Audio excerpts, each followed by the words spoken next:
The following story has been brought to you by StoriesToInspire.org. But now I want to share with you a story. I heard this story.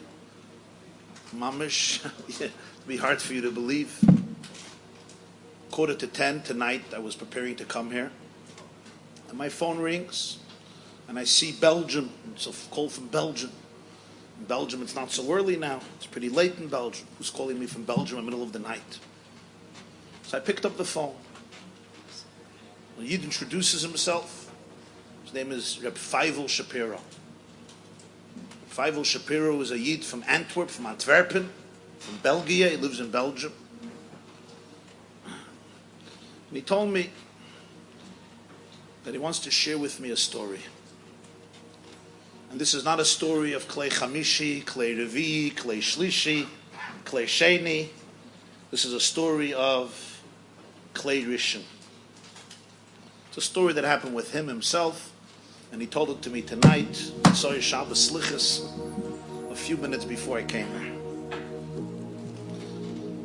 And I want to share this story with you. It's a very, very powerful, very moving story.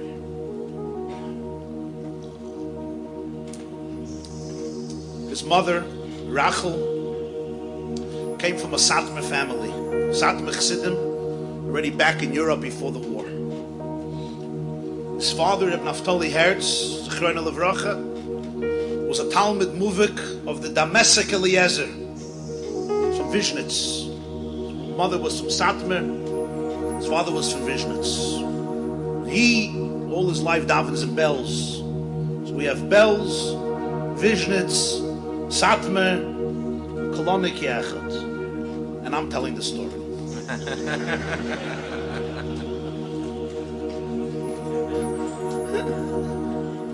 I'm recording it. So the Feivel tells me tonight. It was 1 year Purim. And he came to America. He's a businessman, a well-known, affluent businessman, a well-connected person in Belgium. He's an askin, he's an activist, he's a businessman, he's a successful person. He came here once to America, he was here Purim. This was in the 1970s, early 70s. And he decided to go see what's happening. He wanted to check out the Lubavitcher Rebbe. So he went to Brooklyn, to the Kronite section of Brooklyn. The Lubavitcher Rebbe would hold a Purim Fabrengen, a Purim gathering for many hours, every Purim night, Mitzvah Purim. He told me I was there. It was very, very long. He said, the Rebbe geret and Fabracht, and it went on until late, the middle of the night, 2 in the morning, or 3 in the morning, 3:30 in the morning. It was very late. So the Rebbe finished, and he walked out from the big shul to go upstairs to his room, private office, and then probably go home. He says, by us the minig is, megit shulam tzadeben. You go and you give a shulam aleichem to the Lubavitcher Rebbe, to a Rebbe. So that's what I decided I want to do. I just want to go greet him, give him my hand. So as he was walking back to his room, I stood there on the path, 2 or 3 in the morning. He says, didn't remember the hour, but it was very late. And I stretched out my hand to give him Shalom Aleichem. He said there were 2 Gaboyim around. Didn't know their names, but 2 Gaboyim there. They looked at me and they said, come on, nicht jetzt ist die Zeit. Nicht jetzt ist die Zeit zu geben Shalom zum Rebbe. Now is not the time to give your hand and start greeting the Rebbe. Sitting a whole night. So I was new. He says, ich bin gewinn schockiert. I was taken aback, I was shocked. And I pulled back my hands. So he said, but the Rebbe noticed when I stretched out my hand, he noticed what happened. So the Rebbe stretched out his hand. And he took my hand. So I thought he'll give me shalom. And he wouldn't leave go. And he started to walk with me, holding my hand. He comes to his room. And he takes me into his room. He says, this was surprising. I didn't ask him anything. I didn't tell him anything. I just wanted to say Shalom Aleichem, Aleichem Shalom, 5 seconds. But it was near his room, so he was taken with man. He took me into the room. He closed the door. He said he himself took a seat, took another chair, put it by his desk, and he said, Setz dich weg. Sit down. So I sat down. I didn't know what he wants, but I sat down. The Gaboyim at this point, there was nothing they could do. He went in, he closed the door. So the Rebbe opened the drawer, took out a key. And he went to one of his cabinets, a filing cabinet. And he opened up a drawer that was locked. He took out a piece of paper. He gives me the piece of paper and he says, Nadir Lane, here is the piece of paper, read. So Feivel tells me, he says, I start reading a letter that a lady wrote to the Lubavitcher Rebbe in the early 1960s. She writes to him. She comes from a family of Satmach Siddim. Her husband was a Vishnitz. She was diagnosed with breast cancer. She's 36 years old. She has 12 children. The oldest one is 14. The youngest one is 1 year old. 12 children, 14 to 1. And the doctors are not optimistic about her chances to live. The cancer has spread. They say she doesn't have much time. She herself is ready to give up. She lived her life. She's ready to say goodbye. She's ready to face her Maker in heaven. And she has no complaints. But she has 12 children. And that kills her, it breaks her heart. A 1-year-old boy and a 14-year-old boy. Who will raise them? Who will take care of them? She says, I don't know you and you don't know me. Aber ich betach. I'm asking you, I'm asking the Lubavitcher Rebbe, please look out and daven for my 12 children. Think about them, pray for them. They should grow up to be able to be happy people, wholesome people, healthy people. They should be inspired to have Yirah Shamayim and Avos HaTorah and Avos Hashem and Avos Yisrael. Fear of heaven, love of God, love of Torah, love of the Jewish people, and they should follow the derech HaTorah v'HaMitzvah. My 12 children should follow the path of Torah and mitzvahs. She signs her name. Feivel tells me she's reading the letter. He's reading the letter. She signs her name, Rachel. Reish Aleph Ches Yud Lamed Shapiro. Says, this is my mother. Mother died when he was 12. He was from the oldest in the family. His oldest brother was 14, he was 12. She left 7 boys and 5 girls. Pitzlach Kinder, Mamish Pitzlach, little ones. And now he's reading a letter in the handwriting of his mother that she wrote shortly before she passed away in the 60s. Tells me, so I'm sitting in the chair and I start crying. I start trembling. I didn't know of such a letter. I was overwhelmed from emotion. I was just weeping.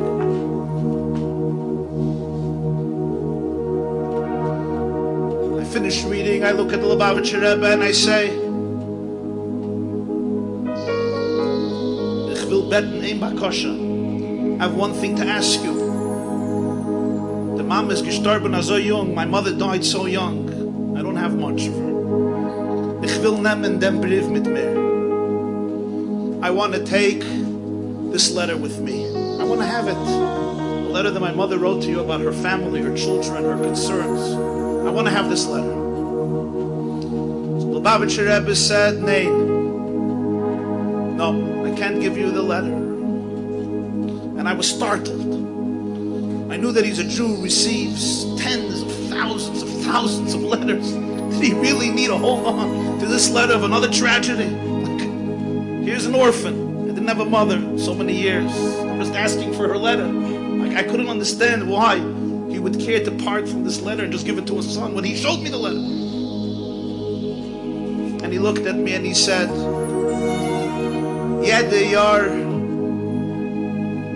gehe ich nicht darauf in Schul für kol nidrei. Eider ich lein de Mama's brief.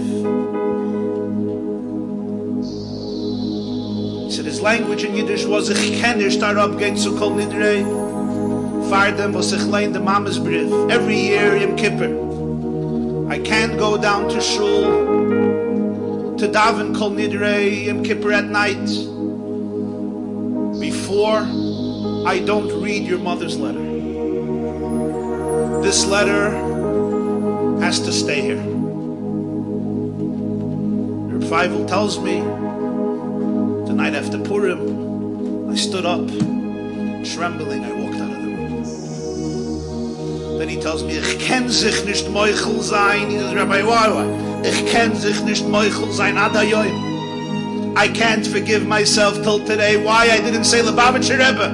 How in the world did you know who I am and that this was my mother?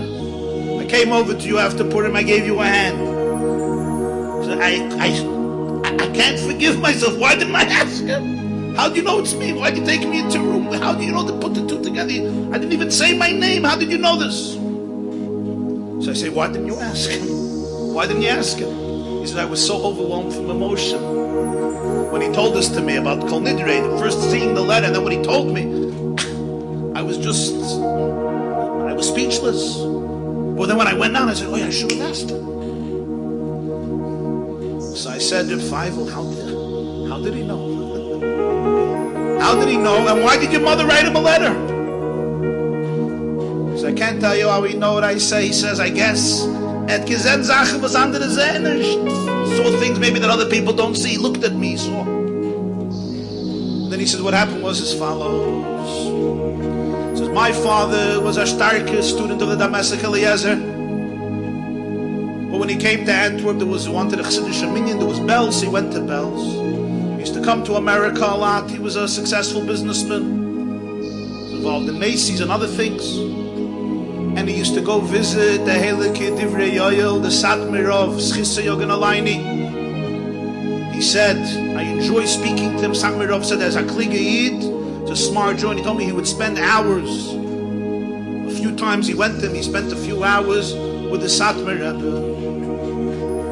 And he says, I heard from my father. This is what he told me tonight. I heard from my father that once he was sitting by the Satmar Rebbe, by the Divrei Yoel. They started to speak about Lubavitch. The Satmar Rebbe, he said, told my father these words: Aher ahin, here or there. You could look at it here or there. Let me tell you the truth. Whenever a Jew comes to me, I feel it's a situation that's too difficult for me. I can't deal with it. I don't know what to say. Shikich zum Lubavitcher Rebbe. I send it to the Lubavitcher Rebbe. Those are the Ebbes. So my father told me when my mother got so sick, and he was by the Satmar. Satmar told this to him. So he says he went to my mother. And he said an interesting thing I heard from the Satmar of that when he doesn't know how to deal with the situation, he sends the Lubavitcher Rebbe. So my mother, without telling him, wrote this whole letter to the Rebbe because based on what she heard from my father. But nobody knew about it. The Rebbe showed it to me many, many years after her passing. So I said, no, tell me about the family. He says, you should know that the 12 kids grew up. Spectacular people. Normal, fine people. Every person got married, built beautiful families. Started telling me where everybody is, their families, their children. At this point, the Chashish gehalten cup. And then I thought to myself, this is just a personal memory, and I'm not saying it's connected, I'll just tell you an experience. I grew up in the Crown Heights section of Brooklyn.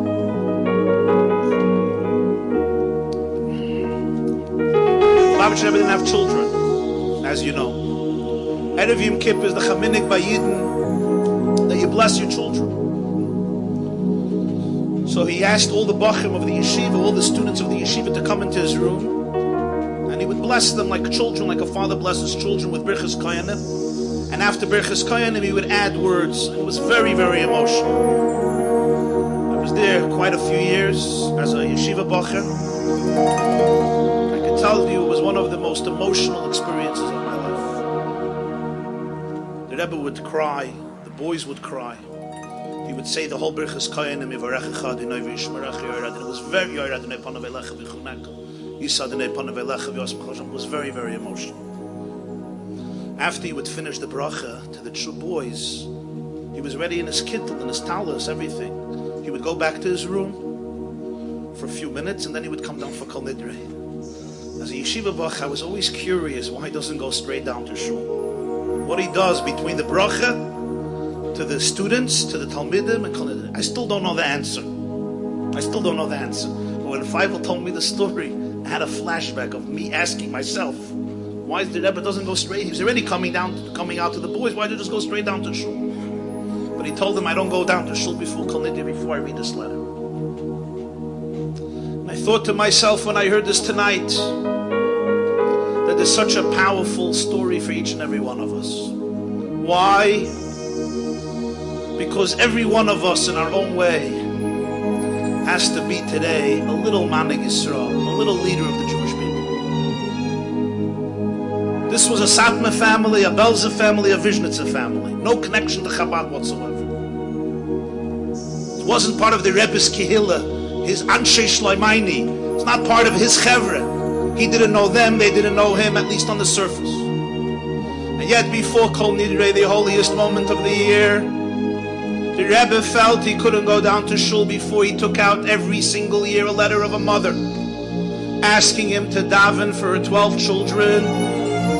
They should be able to have a happy and beautiful and successful and meaningful and inspiring and Yiddish and Torah and godly year. And I realized the Balatanya writes, how do you know what a leader is? How do you know what a manig is? Look in the body.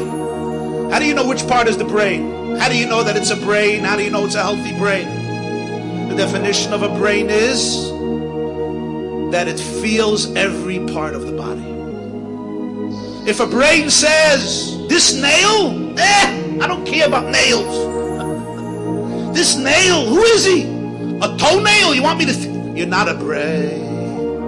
If you're a brain, you feel the kidneys, you feel the heart, you feel the lungs, you feel the pancreas, you feel the liver, but you also feel a toenail. You also feel a strand of hair. You feel every bone, every limb, every organ, every tissue, every sinew, every cell. That's what a brain is. How do you know the brain of Klal Yisrael? How do you know who is a brain, who is a Rosh Alpha Yisrael, who are the brains of the Jewish people? Somebody who says, this is not my department, this is not my domain, sorry, I'm busy. You're a good guy. But you can't be a Moyach, you can't be a Rosh B'nai Yisrael. A brain feels every single chelik of the guf, and all Knesset Yisrael is one guf. And I say to you today, my Tayed Yidden, what do you learn from this? Today, every person has to be a little Manig Yisrael, I promise you. Around you, around me, there are those families, those 12 children that need that extra love, extra stamina, extra tefillah, extra embrace, extra prayer. Don't just think about yourself. Don't just think about myself or about your own chevre, your own clique. That's beautiful. But I bless you all that we should all be able to see a letter of a mother, to see a letter of a child written in ink or written in blood, written in ink or written in tears, written in ink or written in silence.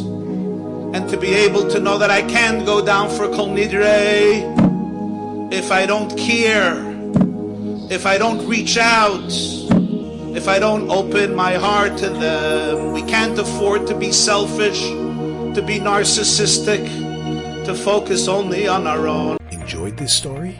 Come again. Bring a friend. StoriesToInspire.org